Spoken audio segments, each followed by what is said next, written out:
नमस्कार छात्रों, स्वागत है आपका आज के इस नई वीडियो में। तो आज की वीडियो में कक्षा 10वीं वाले छात्रों के लिए 7 मार्च का सामाजिक विज्ञान का जो पेपर हुआ है, तो आज की इस वीडियो में आपको पूरा का पूरा जो सॉल्यूशन है सामाजिक विज्ञान का क्लास 10th वालों विद्यार्थियों के लिए पूरी आंसर की बच्चों में आपके लिए लेके आ चुका हूँ। तो जिन भी छात्रों को आंसर की यहाँ पे मिलानी है तो जल्दी से इस वीडियो को कर दीजिए लाइक। जिन भी छात्रों ने अभी तक नहीं करा है चैनल को सब्सक्राइब कर दीजिए। तो देखिए आज का पेपर आपका कैसा गया है कमेंट बॉक्स में बता देना। अच्छा गया नहीं गया कितने नंबर आएंगे कमेंट बॉक्स में हमें करना ना भूले, ठीक है।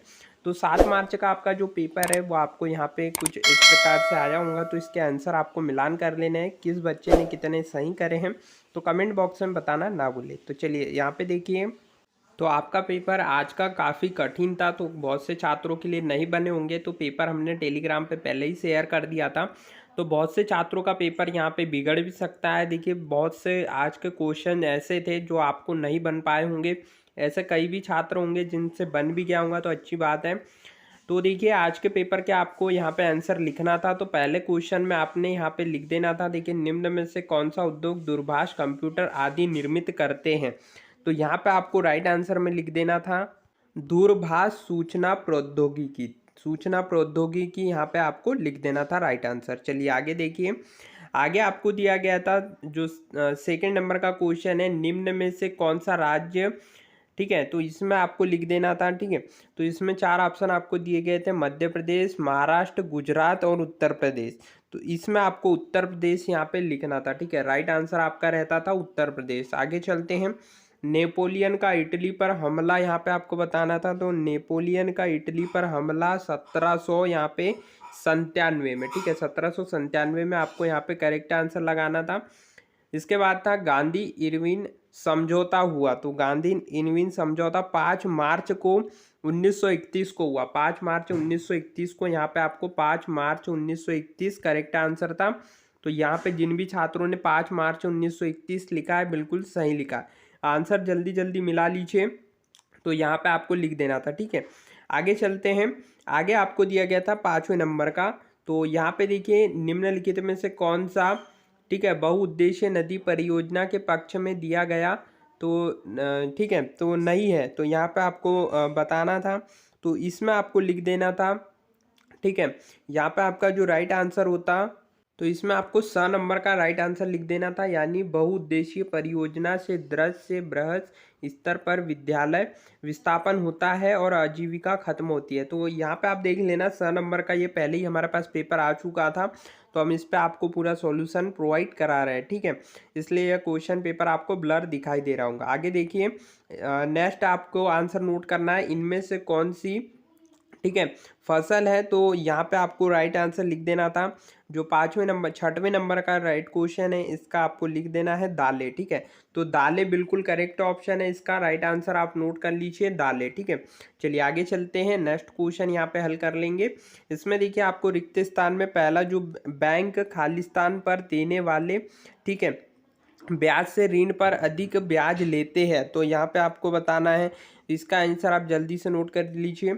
बड़ी कंपनियों को खालिस्तान कहते हैं। खालिस्तान की पूजा साथियों पुराना जनजातीय विश्वास है।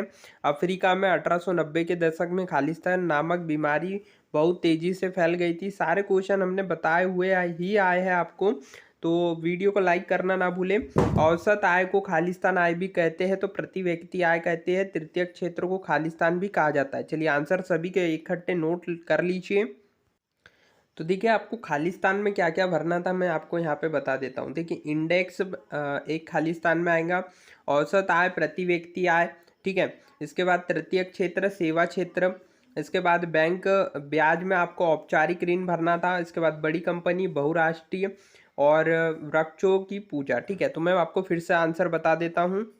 देखिए बैंक खालिस्तान पर देने वाले ब्याज से ऋण पर अधिक ब्याज देते हैं। तो यहाँ पे आपको राइट आंसर लिख देना है औपचारिक, ठीक है। जल्दी से नोट कर लीजिए सारे आंसर। औपचारिक ऋण, ठीक है, औपचारिक ऋण आपको यहाँ पे करेक्ट आंसर लिख देना है। इसके बाद सेकंड था बड़ी कंपनियों को खालिस्तान कहते हैं। तो आपको बड़ी कंपनियों को बहुराष्ट्रीय, ठीक है, बहुराष्ट्रीय कहते हैं। आंसर आपको आएगा इसमें बहुराष्ट्रीय, ठीक है। तो यहाँ पे आपको बहुराष्ट्रीय लिख देना है। चलिए आगे चलते हैं, आगे है थर्ड नंबर का, खालिस्तान की पूजा, ठीक है साथियों, पुराना जनजातीय विश्वास है। तो यहाँ पे आपको लिख देना है वृक्षों की पूजा। आंसर क्या आएगा इसमें थर्ड नंबर में, वृक्षों की पूजा, ठीक है। तो ये सेट डी है हमारे पास, ठीक है। इसी प्रकार से आपके सभी सेट के आंसर रहेंगे, आगे पीछे रहेंगे, ठीक है। आगे देखिए, अफ्रीका में 1890 के दशक में खालिस्तान नामक बीमारी बहुत तेजी से फैल गई, ठीक है। तो नामक बीमारी यहाँ पे आपको बताना है कौन सी फैली, तो इसमें आपको लिख देना है, ठीक है।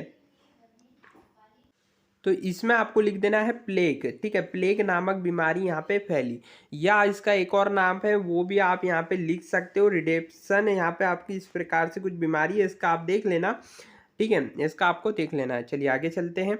नेक्स्ट नोट कर लीजिए, औसत आय खालिस्तान आय भी कहा जाता है। तो औसत आय को प्रति व्यक्ति आय भी हम यहाँ पे कहते हैं। तो आपको आंसर में लिख देना है प्रति व्यक्ति आय। चलिए नेक्स्ट क्वेश्चन देख लीजिए, तृतीय क्षेत्र को खालिस्तान भी कहा जाता है। तो तृतीय क्षेत्र को, ठीक है, तृतीय क्षेत्र को यहाँ पे आपको इसका देख लेना है। तो तृतीय क्षेत्र को सेवा क्षेत्र, ठीक है, यहाँ पे आपको लिख देना है, आंसर लिख लीजिए सेवा क्षेत्र, ठीक है।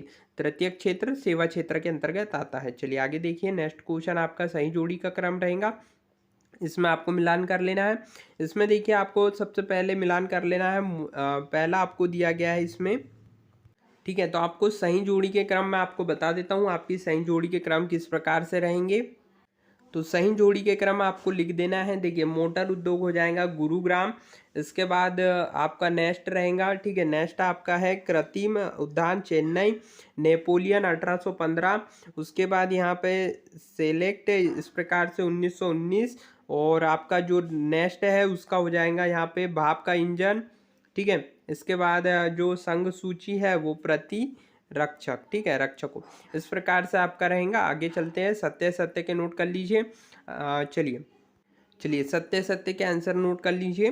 तो इसमें आपका पहला क्वेश्चन है, जनवरी 1923 में असहयोग और, ठीक है, खिलाफत आंदोलन शुरू हुआ। तो आपको यहाँ पे आंसर लिख देना है असत्य, ठीक है। राइट आंसर क्या हो जाएगा इसका, असत्य। आगे चलते हैं, आगे है नेक्स्ट क्वेश्चन आपके लिए, क्वेश्चन नंबर 2। इसमें आपको दिया गया है क्वेश्चन नंबर 2, ठीक है, आपको मिलान कर लेना है, ठीक है। तो आपका 18वीं सदी तक, ठीक है, ये वाला क्वेश्चन है, इसमें आपको लिख देना है सत्य। चलिए आगे देखिए, नेक्स्ट है लोकतंत्र वाला, ठीक है। लोकतंत्र में सभी नागरिकों को एक ही वोट का अधिकार है। तो यहाँ पे आपको लिख देना है सत्य, ठीक है।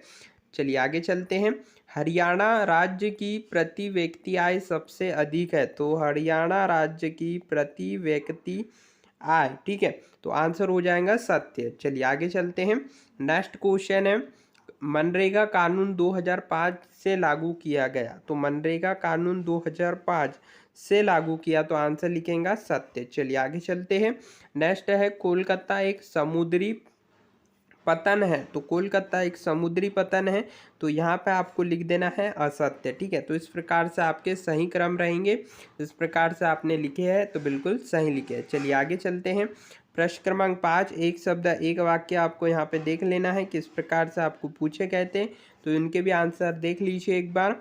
इसमें आपको दिया गया था सबसे पहला क्वेश्चन, सामाजिक विभाजन का प्रमुख आधार क्या है। तो सामाजिक विभाजन का प्रमुख आधार शहरीकरण है। जिन भी छात्रों ने शहरीकरण लिखा है बिल्कुल सही लिखा है, तो शहरीकरण बिल्कुल करेक्ट आंसर है। आगे चलते हैं, आगे है नेक्स्ट क्वेश्चन आपके लिए, क्वेश्चन नंबर, ठीक है, क्वेश्चन नंबर 2 है, क्वेश्चन नंबर 5 का। इसमें आपको दिया गया था किन्हीं दो देशों के नाम बताइए जहां मजबूत लोकतंत्र है। तो यहाँ पे आपको लिख देना था जो किन्हीं दो देशों के नाम आपको मजबूत लोकतंत्र है। पहला है भारत और दूसरा है यहाँ पे, और दूसरा, पहला भारत है और दूसरा है बेल्जियम। तो आपको यहाँ पे दूसरा बेल्जियम लिख देना है। आगे चलते हैं, थर्ड नंबर का क्वेश्चन आपको पूछा है डी नंबर वाले सेट में, पूरे देश के लिए बनने वाली एक सामान्य सरकार को कहते हैं। तो पूरे देश में बनने वाली सामान्य सरकार को हम लोकतंत्र कहते हैं। तो आपको यहाँ पे आंसर में लिख देना था लोकतंत्र। आगे है, नागरिकों की गरिमा तथा स्वतंत्रता को बनाए रखने के लिए कौन सी शासन प्रणाली उपलब्ध है।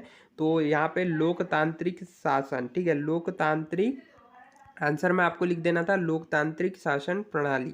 चलिए लास्ट आपका क्वेश्चन नंबर 5 है, वह शासन व्यवस्था जिसमें एक ही समय में दो या दो से अधिक असहयोगी राजनीतिक दलों द्वारा गठित सरकार क्या कहलाती है। तो यहाँ पे आपको लिख देना है। तो यहाँ पे आपका जो राइट आंसर हो जाएगा, तो यहाँ पे आपको इसका राइट आंसर लिखना है साझा सरकार। ठीक है, चलिए लास्ट आपके लिए बच गया है। लास्ट क्वेश्चन का आंसर देख लीजिए।